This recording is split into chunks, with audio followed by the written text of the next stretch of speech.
my baking and pastry students. Today we are making churros. My kids in the back there are working on it, and Lainey is putting the cinnamon and sugar on, and I'm going to show you how to do it. This still sticks with our theme of very few ingredients. I think most of the stuff you're going to have in your home. Hardest part is probably going to be the oil, and but there's lots of options. You can use vegetable oil, canola oil. I'm using peanut oil, and then if you don't have a thermometer for your oil, I'll talk you through that too. So let's get started because they're super delicious. First step is to get a shallow pan and fill it with about 2 inches of oil. You can use vegetable oil, canola oil, or I'm using peanut oil. And you're going to heat it at low heat, about a 2 or a 4. That's going to keep heating while we move on to our next step, which is to get a medium saucepan over medium heat. And that's what we are going to combine: a half cup water, half cup whole milk, 8 tablespoons of butter. And you're going to melt that all in here. As it's starting to boil, you're also going to put a teaspoon of sugar and a 4th teaspoon of salt until it gets to a boiling. You're going to remove it from the heat, and then you're going to add 1 cup of flour and stir it. Incorporate it all in one.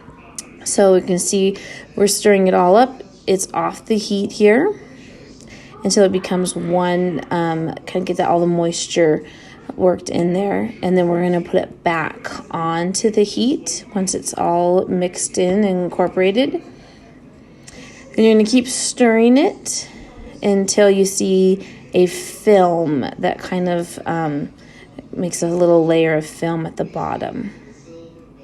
So you can see here there's that little layer of film on the bottom of the pan.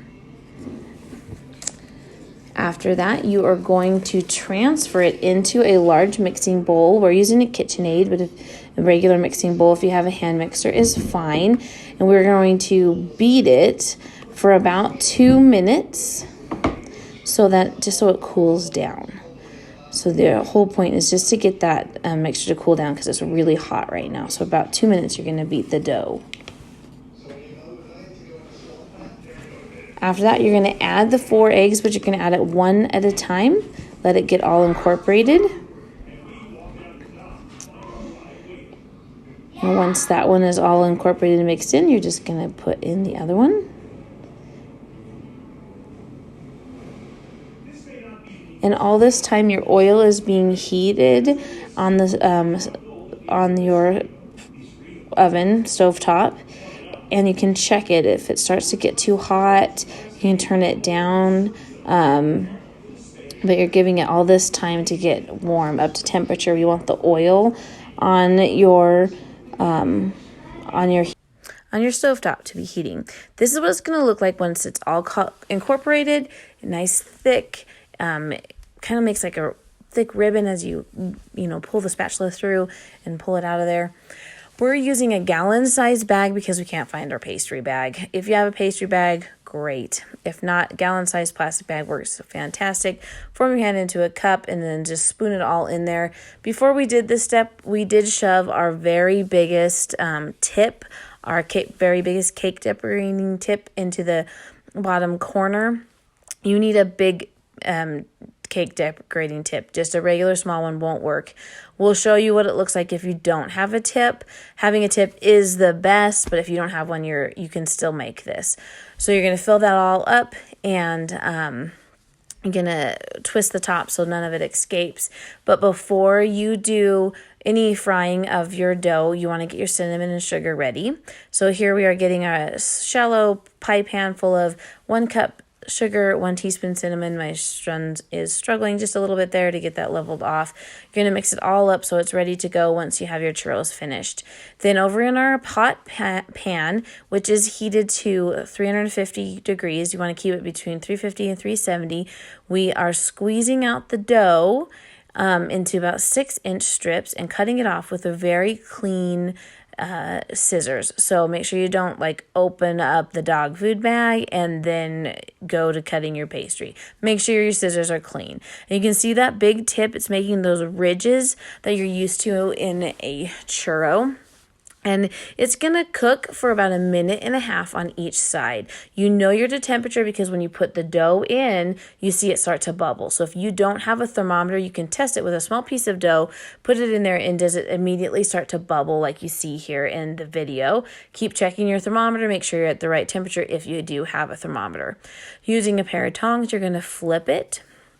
And it's going to cook 1.5 minutes on each side. We have some small pieces there because we're just learning how to do it too, but it's okay. They all tasted delicious. And you can see that the pastry bag we were using, it had a hole in it. Actually, it's not a pastry bag. It was a Ziploc bag. And that's why we have those little tiny little stringers in there.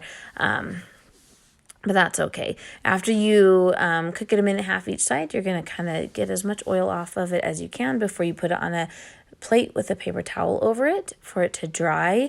Once it gets dried off, then we're going to roll it into the cinnamon and sugar. So you're just going to let it kind of cool off for a minute. We're going to show you a couple of our attempts. Again, there's that darn hole giving us a nice little string of churro back there.